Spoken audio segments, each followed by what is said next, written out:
Welcome to this session on security issues in operating systems. We will explore threats, attacks, and the fundamental security principles that help protect our computer systems. The icons on the screen represent protection, threats, and defense, which are the key elements that we will cover. Let us understand what computer security means. Computer security focuses on the protection of computing systems and data. It involves preventing unauthorized access to resources, ensuring data confidentiality and integrity, and maintaining system availability. Another aspect is detecting and responding to security incidents. On the right, you see the CIA Triad, which consists of confidentiality, integrity, and availability, and it is at the heart of computer security. Now, let's discuss the core security principles. First, confidentiality, which means ensuring that information is accessible only to those authorized to have access, preventing sensitive information from being disclosed to unauthorized parties. Second, integrity, which means maintaining and assuring the accuracy and completeness of data over its entire lifecycle. Data cannot be modified in an unauthorized or undetected manner. Third, availability, which means ensuring that authorized users have access to information and associated assets when needed, and systems must be functioning correctly when they are needed. Finally, authenticity, which means verifying that users are who they claim to be, and that each input arriving at the system came from a trusted source, ensuring genuine communication. Let's examine common security threats. External threats include malware, such as viruses, worms, trojans, and ransomware, and also phishing and social engineering attacks, denial of service attacks, man-in-the-middle attacks, and zero-day exploits. Internal threats include unauthorized access to sensitive data, privilege escalation, insider threats from malicious employees, weak authentication mechanisms, and misconfigured security settings.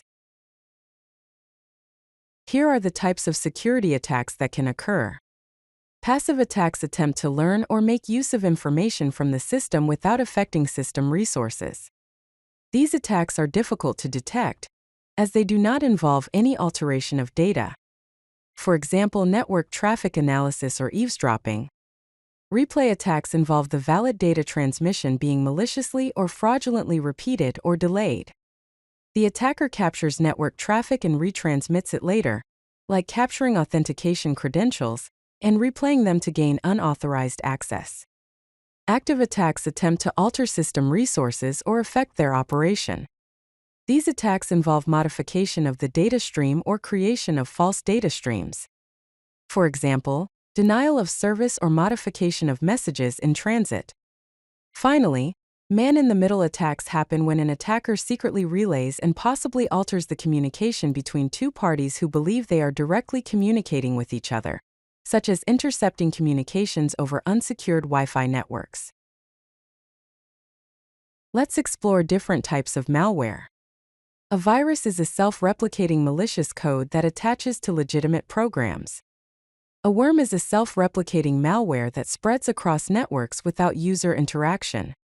A Trojan disguises itself as legitimate software but performs malicious actions. Ransomware encrypts user data and demands payment for decryption. Spyware covertly gathers user information without consent. On the right, we can see a system being attacked by virus, worm, Trojan, ransomware, and spyware, leading to data theft. Now, we will explore defense mechanisms. First, authentication means verifying the identity of users before granting access to system resources.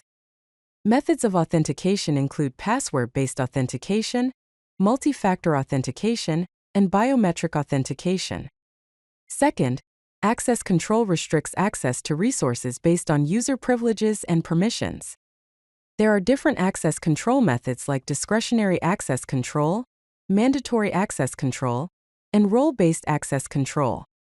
Third, encryption converts data into a coded format that can only be read with the correct decryption key. Encryption methods include symmetric encryption, asymmetric encryption, and end-to-end encryption. Fourth, intrusion detection is about monitoring systems and networks for malicious activities or policy violations. Intrusion detection systems can be network-based, host-based, or anomaly-based. Let us delve into secure coding practices. Follow security by design principles. First, input validation means to validate all input data before processing it. Second, least privilege means to grant minimal access rights necessary. Third, defense in depth means to implement multiple layers of security. Fourth, secure defaults means that default configuration should be secure. Finally, fail securely means that errors should not compromise security. On the right is an example of secure input validation in Python. The function validate user input checks if the input is empty, checks for the maximum length, and checks for valid characters before processing. Now let us learn from past events. First, the Equifax data breach of 2017, where personal data of 147 million people was exposed due to an unpatched vulnerability in the Apache Struts web framework. Attackers exploited a known vulnerability that had a patch available for 2 months before the breach. Names, social security numbers, birth dates, addresses, and driver's license numbers were compromised. Key lessons from the breach include timely application of security patches is critical, regular security audits and vulnerability assessments are essential, and proper network segmentation can limit breach impact.